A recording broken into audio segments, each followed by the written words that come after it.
Hello everyone, welcome કરું છું આજના વિડીયોમાં. આજનો વિડીયો સિનિયર સાયન્ટિફિક આસિસ્ટન્ટના વિદ્યાર્થી મિત્રો માટે રાખેલ છે. બરાબર, આજે વાત કરવાની છે જે 10મો યુનિટ છે એના એમસીક્યુની. બરાબર, તો ફટાફટ આપણે એમસીક્યુ જોઈ લઈશું. પરંતુ આના પણ આપણે જે 300 ક્રમાંકવાળી ભરતી હતી એમાં જે ક્વેશ્ચન પૂછાયેલા હતા એનું ડિસ્કશન બાકી છે. તો એકવાર પહેલાં આપણે પૂછાયેલા ક્વેશ્ચન જોઈ લઈએ અને પછી આપણે આપણા એમસીક્યુ તરફ જઈશું. બરાબર, ગયા વિડીયોની જેમ આમાં પણ તમારે જેમ ક્વેશ્ચન સાચા પડે એમ તમારે કોમેન્ટ કરવાની કે આટલા સાચા પડ્યા છે. બરાબર, અને ખૂબ નાનું યુનિટ છે, જલ્દી પૂરો થઈ જશે. બરાબર, અને વધારે માહિતી છે જ નહીં આમાં. બરાબર, એક બે કોન્સેપ્ટ આમાં લિંક થઈ શકે, જેવા કે બીઓડીનો કોન્સેપ્ટ જે છે એ આમાં લિંક થઈ શકે છે. બરાબર, તો એનો પણ આપણે ક્વેશ્ચન મૂકીશું, એના ઉપરથી આપણને ખ્યાલ આવશે કે આવો ક્વેશ્ચન બની શકે છે.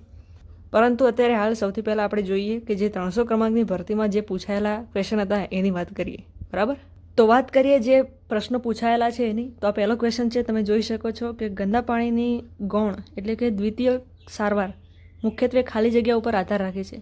દ્વિતીયક સારવાર, બરાબર, દ્વિતીયક સારવારને આપણે બીજા કયા નામે ઓળખીએ છીએ? બાયોલોજિકલ ટ્રીટમેન્ટ, કારણ કે એમાં આપણે સૂક્ષ્મજીવોનો ઉપયોગ કરીએ છીએ. બરાબર, તો શું જવાબ આવશે કે કાર્બનિક દ્રવ્યનું વિઘટન કરવા માટે સૂક્ષ્મજીવો.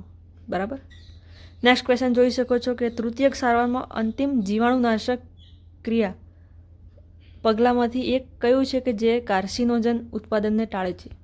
કાર્સિનોજન એટલે કે જે કેન્સર પ્રેરિત થતું હોય જેનાથી એવું કોઈ તત્વ. બરાબર, તો અલ્ટ્રાવાયોલેટ લાઇટ. બરાબર, નેક્સ્ટ ક્વેશ્ચન, પ્રાથમિક સારવાર દરમિયાન નાના કણો ક્યાં સ્થાયી થાય છે?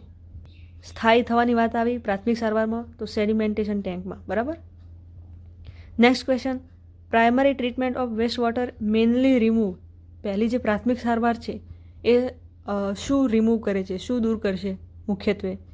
તો જે લાર્જ સોલિડ અને સસ્પેન્ડેડ પાર્ટિકલ હશે, નિલંબિત કણો, એ દૂર કરશે. બરાબર, નેક્સ્ટ ક્વેશ્ચન, પ્રાથમિક ટ્રીટમેન્ટમાં નિલંબિત ઘન પદાર્થોને દૂર કરવાની કાર્યક્ષમતા કેટલી હોય છે? ટકાવારી પૂછી છે, તો 40 થી 60%. બરાબર, જે પીડીએફ હતી એમાં 30 થી 40% આપી છે, જે ટોટલ અશુદ્ધિઓની વાત કરી છે. અને અહીંયા આપણને ખાલી નિલંબિત ઘન પદાર્થોની દૂર કરવાની કાર્યક્ષમતા પૂછી છે, તો એ 50 થી 70% આવે, પરંતુ એવું કોઈ ઓપ્શન નથી, એટલે 40 થી 60% બરાબર છે. તો 5 માર્ક્સનું યુનિટ છે અને 5 ક્વેશ્ચન આવ્યા છે. બરાબર, એટલે આમાં કંઈક એવું ઉપર નીચે થયું નથી માર્ક્સમાં અથવા ક્વેશ્ચનમાં. બરાબર, તો જેવું કીધું હતું એવું સિલેબસમાં જેટલા માર્ક્સ દર્શાવ્યા હતા એટલા માર્ક્સ પૂછ્યા છે. બરાબર, હવે આપણે આપણા એમસીક્યુની વાત કરીએ, પણ એના પહેલાં હું જાહેરાત કરી નાખું. બહુ મહેનતથી બનાવી છે અને તમારા સુધી પહોંચે એટલા માટે મારે દરેક વિડીયોમાં થોડું ઘણું તો એના વિશે કહેવું જ પડશે. બરાબર, તો આવનારી જે લેબ ટેકનિશિયનની એક્ઝામ છે 237 ક્રમાંકની, એની એક્ઝામમાં ઉપયોગી બને એવી ટેકનિકલ સબ્જેક્ટ માટે, કે જે 120 માર્ક્સનો ટેકનિકલ સબ્જેક્ટ છે, જેનો બધો જ લેક્ચર મેં પ્રોવાઈડ કરેલો છે યુટ્યુબ ઉપર. બરાબર, તમે એક પ્લેલિસ્ટ પણ જોઈ શકો છો, કે એના ઉપર તમે જઈને બધો લેક્ચર પણ જોઈ શકો છો. એની બધી પીડીએફ ટેલિગ્રામ ચેનલમાં આપેલી છે. ટેલિગ્રામ ચેનલની લિંક ડિસ્ક્રિપ્શન બોક્સમાં છે. તો એના માટે ટેસ્ટ સિરીઝ ડિઝાઇન કરીને રાખી છે. એમાં 5 તમને ટેસ્ટ મળશે. બરાબર, મોક ટેસ્ટ ટાઈપ, અને 600 ક્વેશ્ચન છે ટોટલ. એડવાન્સ લેવલના પ્રશ્નોનો પણ મેં સમાવેશ કરેલો છે ઓફિશિયલ પીડીએફમાં સિલેબસના અનુસાર. જેમ કે અહીંયા આપણે આજે વાત કરી રહ્યા છીએ આજે કે ગંદા પાણીના શુદ્ધિકરણની પ્રક્રિયાઓ. બરાબર, કે એ 5 માર્ક્સનું યુનિટ છે. એવી જ રીતે જેમ લેબ ટેકનિશિયનનો જે સિલેબસ હતો અને એમાં જે ચેપ્ટર છે કે એમિનો એસિડના 2 માર્ક્સ છે, પછી ક્રોમેટોગ્રાફીના 10 માર્ક્સ છે, એ પ્રમાણે મેં ક્વેશ્ચન ગોઠવ્યા છે, બનાવ્યા છે. બરાબર, તો તમે જો લેવા માગતા હોય આ ટેસ્ટ સિરીઝ, તો 75 રૂપિયામાં જ માત્ર મેળવી શકો છો. અને પીડીએફ મેળવવા માટે અહીંયા તમારે મેસેજ કરવાનો છે આ નંબર ઉપર. બરાબર, આ નંબર ઉપર. બરાબર, આ નંબર મારો નથી, તો બીજો કોઈ ક્વેશ્ચન કરવો નહીં. અને તમને ટેસ્ટ સિરીઝ કેવી લાગી રહી છે, જે વિદ્યાર્થીએ ટેસ્ટ સિરીઝ લીધી છે, તો એ જરા ફીડબેક જણાવજો કે કેવી ટેસ્ટ સિરીઝ મેં બનાવી છે. બરાબર, તો હવે આપણે આપણા ટોપિક ઉપર પાછા જઈએ. બરાબર, અને એમસીક્યુ ડિસ્કશન સ્ટાર્ટ કરીએ. હવે વાત કરી લઈએ આપણે આપણા એમસીક્યુની. બરાબર, અને જોઈએ કે 25 એમસીક્યુ રાખ્યા છે. બરાબર, 25માંથી તમારે કેટલા સાચા પડે છે કોમેન્ટમાં જણાવજો. આની પીડીએફ તમને ટેલિગ્રામ ચેનલમાં મળી રહેશે. Telegram channel decoding exam. બરાબર, આવું સર્ચ કરશો તો પણ મળશે, અથવા તો ડાયરેક્ટ તમે ડિસ્ક્રિપ્શન બોક્સમાં લિંક આપેલી છે ત્યાંથી પણ જોઈન કરી શકો છો. બરાબર, હવે ક્વેશ્ચન મેં બનાવ્યા છે કેવા, એ પહેલાં હું તમને સમજાવું કે આ જે આપણે જે પણ પ્રક્રિયા જોઈ હતી, આપણે જે લેક્ચર લીધું હતું 10મા યુનિટનું કે ગંદા પાણીની પ્રાથમિક, દ્વિતીયક અને તૃતીયક સ્તરની શુદ્ધિકરણની પ્રક્રિયા, તો એમાં મેં જુદા જુદા ટેન્ક વિશે વાત કરી હતી, બરાબર. પ્રાથમિક જે પ્રાઇમરી ટ્રીટમેન્ટનું હતું, પછી સેકન્ડરી ટ્રીટમેન્ટનું હતું, ટર્શરીવાળું. તો એમાં એવું હોય છે કે ટેન્કના નવા નવા નામ આપેલા હોઈ શકે છે. એટલે તમારે આમાં આ જે ચેપ્ટરના ક્વેશ્ચન આવશે ને એમાં ધ્યાન રાખવાનું કે ઓપ્શન પણ જોવાના અને ક્વેશ્ચનમાં કયા ટેન્ક વિશે માહિતી પૂછી છે એ પણ જોવાનું. એક્ઝામ્પલ આપીને સમજાવ. આપણે કેરી ગુજરાતીમાં કહીએ, ઇંગ્લિશમાં કહીએ તો મેંગો અને હિન્દીમાં કહીએ તો આમ. એવી રીતે આ ટેન્કના પણ જુદા જુદા નામ છે કે સેટલિંગ ટેન્કને પછી આપણે નવું નામ આપી દઈશું. એટલે નામ જોઈને ડરી નહીં જવાનું કે આવું તો કંઈ નામ જ નહોતું. આપણે તો 3 પ્રકારના ટેન્ક જ ભણ્યા હતા, એમાં તો આવું કંઈ નામ જ ના આવ્યું. નવું નામ પણ મળી શકે છે. જેમ મેંગો કહીએ તો કેરી જ કહેવાય એવું સમજણ પડી જાય, તો એવી રીતે અહીંયા પણ સમજણ પડી જશે, બરાબર. તો આવો કોન્સેપ્ટ તમને યાદ આવે એવા મેં ક્વેશ્ચન લીધા છે. 1-2 નવા ક્વેશ્ચન પણ હશે, નવી માહિતી તો હશે જ, બરાબર. હું ક્વેશ્ચન બનાવું ને નવી માહિતી ના હોય એવું તો બની જ ના શકે, બરાબર. તો સ્ટાર્ટ કરીએ આપણે લેક્ચરને, બરાબર. પહેલો ક્વેશ્ચન છે કે ગંદા પાણીના શુદ્ધિકરણમાં પ્રાઇમરી ટ્રીટમેન્ટનો મુખ્ય હેતુ શું છે?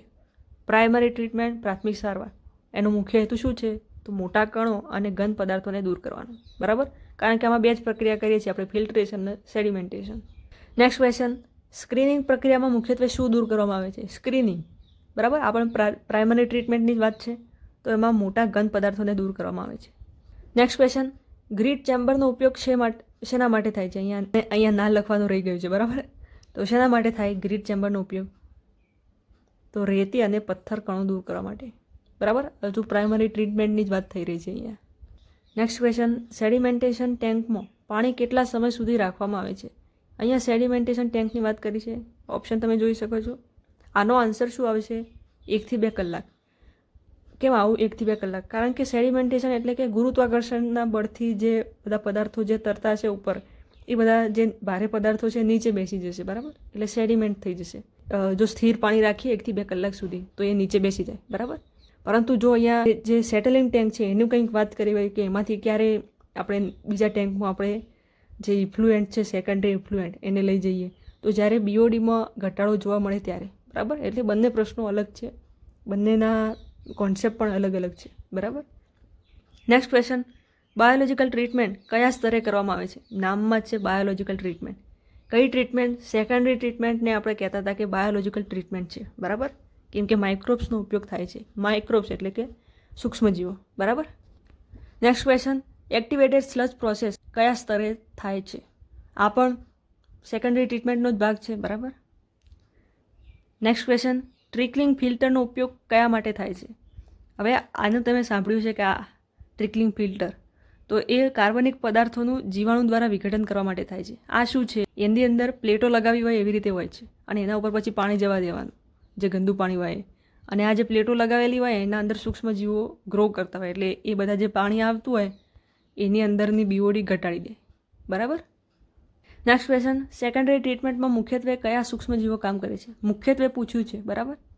તો બેક્ટેરિયા, આલ્ગી એટલે કે લીલ પણ હોય છે પરંતુ વધારે પ્રમાણમાં બેક્ટેરિયા હોય છે, બરાબર. એટલે આ ધ્યાનમાં રાખવું, કારણ કે પછી અહીંયા સેકન્ડરી ટ્રીટમેન્ટ આખી પૂછી છે, એવું નહીં કે કયું ટેન્ક વિશે માહિતી નથી આપી. નેક્સ્ટ ક્વેશ્ચન, સ્લજ ડાયજેશનમાં કયા પ્રકારના બેક્ટેરિયા મુખ્ય ભૂમિકા ભજવે છે? અને જે એક્ટિવેટેડ સ્લજ હતું એમાં ઓક્સિજન નથી હોતું, એનું નામ પણ હોય છે કે એનએરોબિક સ્લજ ડાયજેસ્ટર, બરાબર. સ્લજ ડાયજેશનની વાત કરી છે. આગળ જો આપણે 3જા નંબરની ટેન્કની વાત કરીએ તો એનું નામ હતું એનએરોબિક સ્લજ ડાયજેસ્ટર. એનએરોબિક એટલે કે ઓક્સિજનની ગેરહાજરીમાં, બરાબર. તો એમાં કયા પ્રકારના બેક્ટેરિયા હોય? તો એનએરોબિક હોય, બરાબર. નેક્સ્ટ ક્વેશ્ચન, એનએરોબિક સ્લજ ડાયજેશનનું મુખ્ય ઉત્પાદન શું છે? આ પણ કહ્યું હતું કે આમાં મિથેન અને CO2 ગેસ ઉત્પન્ન થાય છે, બરાબર. અને આના સિવાય હજુ મેં એક 3જા ગેસની વાત કરી હતી, એ કયો ગેસ છે જરા કોમેન્ટમાં કહેજો મને. નેક્સ્ટ ક્વેશ્ચન, ટર્શરી ટ્રીટમેન્ટનો હેતુ શું છે? ટર્શરી ટ્રીટમેન્ટ એટલે છેલ્લી જે ટ્રીટમેન્ટ છે તો એમાં શું કરવાનું હોય છે? તો પોષક તત્વો અને રોગજનકનું દૂર કરવાનું, બરાબર. જે રોગકારક જે ઘટકો હોય એનું ક્લોરિનેશન કરીએ, પછી આપણે આરઓ, પછી યુવી રેડિયેશન, એના કારણે આ જે પોષક તત્વો પણ જતા રહેશે એમાંથી અને રોગજનક પણ દૂર થઈ જશે. પોષક તત્વો કેમ એને દૂર કરવા જોઈએ? કારણ કે જો એવું પાણી આપણે જો નદી નાળામાં છોડીએ તો એકદમ જે લીલ છે એ વધારે પડતી ગ્રો થવા માંડે અને પાણીનું ટેક્સચર અને જેનો રંગ છે બધું બગાડી નાખે અને પાછું પાણી ગંદુ થઈ જાય. બરાબર. ક્લોરિનેશન કયા સ્તરે કરવામાં આવે છે? ક્લોરિનેશન જે લાસ્ટ સ્ટેપ છે એની અંદર કે ટર્સરી ટ્રીટમેન્ટમાં. બરાબર. નેક્સ્ટ ક્વેશ્ચન, ટર્સરી ટ્રીટમેન્ટમાં ફોસ્ફરસ દૂર કરવા કઈ પદ્ધતિ વપરાય છે? હવે આ તમને લાગશે કે આ નવું આવી ગયું. બરાબર. હવે તમે આ ફોસ્ફરસને યાદ કરો, જે આપણે પ્રેક્ટિકલ કરતા હતા ક્યારે? 3જા વર્ષ BSCમાં 3rd યરમાં આવો એટલે પ્રેક્ટિકલ કરતા હોય એમાં જ્યારે આપણે આયનો શોધતા હતા એ વખતે 6 આયનો શોધવાનું કહ્યું હોય. બરાબર. અને એમાં એક વસ્તુ આવતી કે ફોસ્ફેટ આવે તો એને દૂર કરવાનું. બીજા આયનના જે શોધનનું કામ છે એમાં એ અડચણ બનીને ઊભો રહે છે. બરાબર. એટલે ફોસ્ફેટને રિમૂવ કરવાનો ટેસ્ટ કરવો પડતો હતો. તો અહીંયા તમને એટલો ખ્યાલ આવવો જોઈએ કે આ કેમિકલ પ્રેસિપિટેશનથી દૂર થશે. બરાબર. આ કંઈ નવો બહારનો પ્રશ્ન નથી, સિલેબસનો જ છે, પરંતુ તમારું નોલેજ ચેક થાય છે કે તમને યાદ છે કે નહીં. અહીંયા એ કેમ યાદ કરાવ્યું? લિંક કરવા માટે. બાકી અહીંયા ફોસ્ફરસને દૂર કરવા માટે કેમિકલ પ્રેસિપિટેશન થાય આવી ખબર હોવી જોઈએ. આ તો પ્રશ્ન ના થાય કે અમને કેવી રીતે ખબર પડે, તો આવી રીતે તમને ખબર પડી શકે. બરાબર. ક્યાંય તમે વાંચ્યું ના હોય તો પણ. નેક્સ્ટ ક્વેશ્ચન, ટર્સરી ટ્રીટમેન્ટમાં નાઇટ્રેટ દૂર કરવાની કઈ પ્રક્રિયા થાય છે? નાઇટ્રેટ દૂર કરવા. નાઇટ્રેટ. બરાબર. ઓપ્શન જોઈને જ ખબર પડી જાય, ડીનાઇટ્રિફિકેશન કરવાનું. નેક્સ્ટ ક્વેશ્ચન, સેકન્ડરી ક્લેરિફાયરનો ઉપયોગ શેના માટે થાય છે? અહીંયા પાછો ના ભૂલી જવાય છે. તો શેના માટે થાય? તો એક્ટિવેટેડ સ્લજને અલગ પાડવા માટે. બરાબર. નેક્સ્ટ ક્વેશ્ચન, એક્ટિવેટેડ સ્લજ પ્રોસેસમાં રિટર્ન સ્લજ એ શા માટે કરવામાં આવે છે? આ ક્વેશ્ચન સારો છે. સારો નથી, આમ તો ખ્યાલ આવી જાય એવો જ છે, પરંતુ અહીંયા નવું નામ આપ્યું છે કે રિટર્ન સ્લજ. એટલે શું? ઇનોક્યુલમ આપણે કહેતા હતા ને, જે મેળવણ કરવાનું કહે હતું. દૂધમાંથી દહીં બનાવવાનું હોય તો આપણે પહેલેથી થોડું દહીં ઉમેરીએ. બરાબર. મેળવણ કરીએ. એવી જ રીતે જ્યારે એરેશન ટેન્કમાં જે એક્ટિવેટેડ સ્લજ પડેલું હોય એનએરોબિક સ્લજ ડાયજેશનમાંથી, તો એ ડાયરેક્ટ ઉમેરી દઈએ એટલે બેક્ટેરિયાની સંખ્યા વધી જાય અને જેનાથી જે આપણી પ્રોસેસ છે એ જલ્દી થાય. બરાબર. તો બેક્ટેરિયા વધારવા માટે. નેક્સ્ટ ક્વેશ્ચન, સ્લજ ડાયજેશન દરમિયાન ઉત્પન્ન થતું મિથેન એ કયા ઉપયોગમાં લઈ શકાય? Methane gas. બરાબર. એનર્જી જનરેશન તરીકે, ઈંધણ તરીકે ઉપયોગ કર્યો હતો. નેક્સ્ટ ક્વેશ્ચન, ટર્સરી ટ્રીટમેન્ટમાં પેથોજન દૂર કરવા માટે નીચેનામાંથી કઈ પદ્ધતિ વપરાય છે? પેથોજનની વાત આવી, યુવી રેડિયેશન. બરાબર.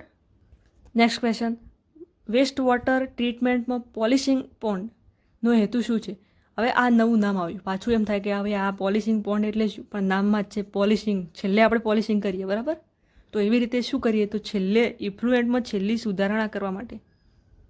એટલે આવું તમને યાદ આવવું જોઈએ. બરાબર. મતલબ જે શબ્દ આપેલો હોય એના ઉપરથી તમને ખ્યાલ આવવો જોઈએ કે શું કહેવા માગે છે. બાકી નામ તો ઘણા બધા હોય. બરાબર. આ જે યુનિટ છે ખૂબ નાનો છે અને પૂછવા માટે બહુ મતલબ આવી ગયેલા રિપીટેટેડ ક્વેશ્ચન આવી શકે છે. એટલે આવું નવું નામ ધારણ કરીને ક્વેશ્ચન આવશે. બરાબર. બહુરૂપી બનીને ક્વેશ્ચન આવશે. નેક્સ્ટ ક્વેશ્ચન, ટર્સરી ટ્રીટમેન્ટમાં એક્ટિવેટેડ કાર્બનનો ઉપયોગ મુખ્યત્વે શેના માટે થાય છે? જોરદાર. આ ત્રીજો ક્વેશ્ચન આવે જેમાં ના નથી પણ તમે શે માટે થાય છે એવું આપણે રાખીએ હવે. બરાબર. એક્ટિવેટેડ કાર્બનનું તમે જાહેરાત જોયું હોય કે કોઈ પણ કદાચથી પોન્ડ્સની જાહેરાત આવે છે અને એમાં એક કાર્બનનો એક આવું હોય છે. બરાબર. કે જે તમારી ત્વચા ઉપરથી જે પણ ડસ્ટ પાર્ટિકલ છે તે એ શોષી કાઢે. બરાબર. અને કાર્બનનું ફેસ માસ્ક પણ બધા ઘણા પહેરતા હોય છે. બરાબર. તો એક્ટિવેટેડ કાર્બન એટલે એક્ટિવેટેડ ચારકોલ જ. બરાબર. તો આ એડઝોર્પ્શનની પ્રક્રિયા કરતું હોય છે અને એનાથી શું દૂર થશે? તો રંગ અને ગંધ દૂર કરવા. બરાબર. નેક્સ્ટ ક્વેશ્ચન, સેકન્ડરી ટ્રીટમેન્ટ પછી સામાન્ય કેટલા ટકા BOD દૂર થાય છે? તો 80થી 90%. ડાયરેક્ટ જ ક્વેશ્ચન. બરાબર. નેક્સ્ટ ક્વેશ્ચન, BODનું મૂલ્ય ઊંચું હોય તો પાણી વિશે શું કહી શકાય? બરાબર. BOD ઊંચું હોય તો શું થાય? કે પાણીમાં ઓર્ગેનિક પ્રદૂષણ ખૂબ વધારે છે. બહુ છે. બરાબર. બહુ એટલે વધારે. નેક્સ્ટ ક્વેશ્ચન, સેપ્ટિક ટેન્ક કયા પ્રકારની ટ્રીટમેન્ટ સાથે સંકળાયેલ છે? આ નવી માહિતીવાળું ક્વેશ્ચન. બરાબર. આને યાદ રાખજો. સેપ્ટિક ટેન્ક એ શું છે? તો જે અંડરગ્રાઉન્ડ ટાંકા બનાવેલા હોય. બરાબર. કે ખાડો ખોદીને પછી ઘણા ફૂટ ઊંડો ખાડો ખોદ્યો હોય ને એને અંદર સિમેન્ટ અથવા પ્લાસ્ટિક લગાવી દીધો હોય અને પછી એની અંદર જે ટ્રીટમેન્ટ આપવામાં આવે તો એ કયા પ્રકારની ટ્રીટમેન્ટ સાથે સંકળાયેલ છે? તો એ પ્રાઇમરી ટ્રીટમેન્ટ કે જેમાં સેડિમેન્ટેશન આવશે, ફિલ્ટ્રેશન આવશે અને એનએરોબિક ડાયજેશન. બરાબર. સ્લજ ડાયજેશન જે કરતા હતા સેકન્ડરી ટ્રીટમેન્ટમાં એ. તો આ બંનેમાં એવા પ્રકારના ટાંકા વપરાય છે, બરાબર. એરેશન ટેન્ક નીચે નથી હોતા, એ જમીનની ઉપર હોય છે, એટલે આવું ધ્યાનમાં રાખજો અને આ થોડું એડ કરજો તમે. અને આવો ઓપ્શન ના આપેલો હોય તો શું આપેલું હશે? તો શું કરવાનું? તો પ્રાઇમરી ટ્રીટમેન્ટ અને અહીંયા એનએરોબિક ડાયજેશન એની જગ્યાએ એવું લખેલું છે કે આંશિક સેકન્ડરી ટ્રીટમેન્ટ. એટલે આ પ્રશ્ન થોડી નવી માહિતીવાળું છે. નેક્સ્ટ ક્વેશ્ચન, જો કોઈ નદીમાં અનટ્રીટેડ સીવેજ જાય તો એની શું અસર થાય? અનટ્રીટેડ એટલે કે એની જે શુદ્ધિકરણની પ્રક્રિયા છે એ થઈ નથી, તો શું થશે? તો નદીમાં બીઓડી વધશે, કારણ કે ટ્રીટમેન્ટ મળી નથી એટલે બીઓડી તો એમાં હશે જ વધેલું, અને વધેલી બીઓડીવાળું પાણી ડાયરેક્ટ નદીમાં જશે તો બીઓડી વધારશે. નેક્સ્ટ ક્વેશ્ચન, કયા ટ્રીટમેન્ટ દરમિયાન સીવેજનું બીઓડી મુખ્યત્વે ઘટે છે? તો શેમાં ઘટે છે? સેકન્ડરી બાયોલોજિકલ ટ્રીટમેન્ટમાં, બરાબર. આખું નામ આપ્યું છે અહીંયા. તો ડન કર્યા 25 પ્રશ્નો. કોમેન્ટ કરજો કે તમારે કેટલા આવ્યા છે, બરાબર. આની પીડીએફ તમને ટેલિગ્રામ ચેનલમાં મળી રહેશે, બરાબર. ટેલિગ્રામ ચેનલની લિંક ડિસ્ક્રિપ્શન બોક્સમાં આપેલી છે. વિડીયો ગમે હોય તો લાઇક કરજો, આને શેર પણ કરજો, સબસ્ક્રાઈબ કરજો ચેનલને, બરાબર. આપણે ગ્રો કરીએ. અને પછી હાઇપ કરજો, નવું આવ્યું છે. તો મળીએ આપણે નવા વિડીયોમાં નવા ક્વેશ્ચનની સાથે, બરાબર. Thank you very much.